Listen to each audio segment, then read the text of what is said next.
તો તમે સાબુદાણાની ખીચડી, સાબુદાણાના વડા ખાઈને કંટાળ્યા હોય તો એકવાર આ ચોક્કસથી ટ્રાય કરજો.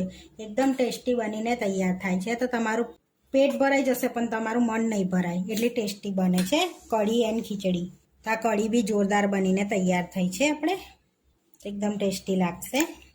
હેલો ફ્રેન્ડ્સ, આજે હું શેર કરીશ તમારી સાથે ફરારી મોરૈયાની ખીચડી અને ફરારી કઢી બનાવવાની રેસીપી. આપણે અડધી વાડકી મોરૈયો લઈ લીધો છે અને 1 વાડકી દહીં લીધું છે મોરૈયામાં એડ કરવા ખીચડીમાં. તો એક બાઉલમાં આપણે મોરૈયાને પહેલાં ધોઈ લઈશું. તો એની અંદર આપણે પાણી એડ કરીને મોરૈયાને 2 થી 3 પાણીએ ધોઈ લેવાનો છે, જેથી બધું ગંદુ પાણી નીકળી જાય. તો આ રીતનું બધું ગંદુ પાણી નીકળી જાય એ રીતનું આપણે ધોવાનું છે. તો 2 થી 3 પાણીએ ધોઈ દીધો છે મોરૈયાને.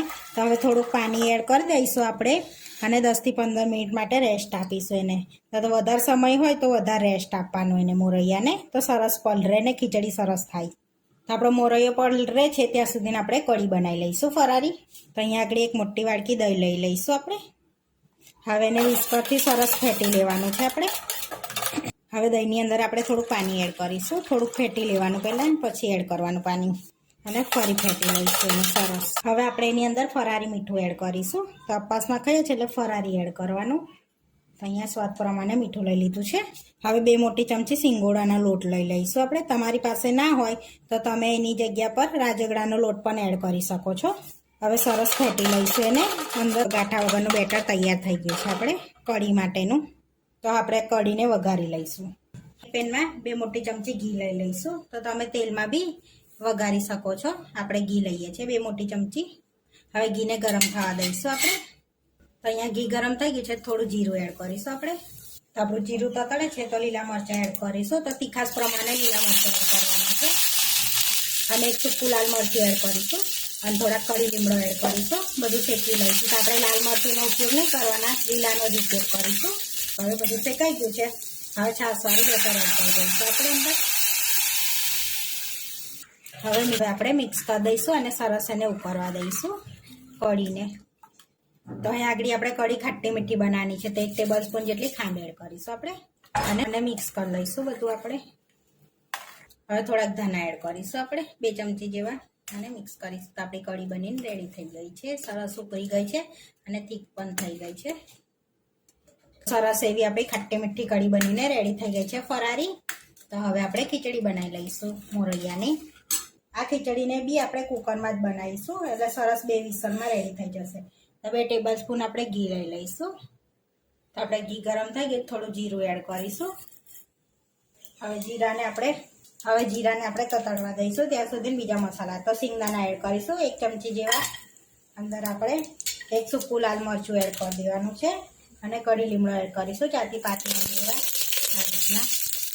અને 1 કેપ્સિકમ કટ કરેલું અને લીલા મરચાં એડ કરીશું અને 1 બટાકો એડ કરી દઈશું અને લીલું મરચું એડ કરીશું 1/2 ચમચી જેવું. એ પણ એડ કરી દઈશું અને બધું મિક્સ કરી લઈશું આપણે સરસ. તો બધું સતળાઈ ગયું છે. તો હવે મોરૈયો એડ કરી દઈશું આપણે જે પલાળ્યો તો એ. તો જે માપથી મોરૈયો લીધો તો એ માપથી પાણી એડ કરીશું આપણે. તો અહીંયા 3 વાડકી મેં પાણી એડ કર્યું છે. હવે બધું મિક્સ કરી લઈશું આપણે સરસ એવું. સ્વાદ પ્રમાણે મીઠું એડ કરીશું. ફરારી આપણે એની અંદર મિક્સ કરી લઈશું. હવે 1 વાડકી આપણે છાશ એડ કરી દઈશું. દહીં હોય તો દહીં પણ એડ કરી શકાય છે અને મિક્સ કરી લઈશું સરસ એવું. અને 2 થી 3 વિસલ વગાડી લઈશું ઢાંકણ બંધ કરીને. હવે આપણે 2 થી 3 વિસલ વગાડી લેવાની છે. તો ઢાંકણ બંધ કરી દઈશું. આપણે 3 વિસલ વાગી ગઈ છે. તો હવે આપણે કુકરને બી ઠંડુ કરી લીધું છે. તો હવે ચેક કરી લઈશું આપણે કુકરને ખોલીને વિસલ કરીને. તો આપણે સરસ એવી ખીચડી બનીને રેડી થઈ ગઈ છે. તો આ રીતની ઢીલી ખીચડી રાખવાની છે. હવે આપણે ધાણા એડ કરી દઈશું એની અંદર અને મિક્સ કરી લઈશું. હવે ગરમ ગરમ સર્વ કરી લેવાની છે આપણે કઢીને ખીચડીને. આગળ આપણે ખીચડી લઈ લઈશું ફરારી સરસ એવી. તો તમે સાબુદાણાની ખીચડી, સાબુદાણાના વડા ખાઈને કંટાળ્યા હોય તો એકવાર આ ચોક્કસથી ટ્રાય કરજો. એકદમ ટેસ્ટી બનીને તૈયાર થાય છે. તો તમારું પેટ ભરાઈ જશે પણ તમારું મન નહીં ભરાય, એટલી ટેસ્ટી બને છે કઢી એન્ડ ખીચડી. તો આ કઢી બી જોરદાર બનીને તૈયાર થઈ છે આપણે. એકદમ ટેસ્ટી લાગશે. તો ફરારી ખીચડી એન્ડ કઢી. તો આપણે ફરારી ખીચડી એન્ડ કઢી ફરારી બનીને રેડી થઈ ગઈ છે, એકદમ ટેસ્ટી બનીને રેડી થઈ ગઈ છે। આવા વિડીયો જોવા માટે મારી ચેનલને સબસ્ક્રાઈબ કરો, લાઇક કરો અને શેર કરો અને તમે જરૂરથી ટ્રાય કરો। ફરી મળીશું નવા વિડીયોમાં અને કોમેન્ટ કરીને જરૂરથી જણાવજો કે તમને આ મારી રેસીપી કેવી લાગી।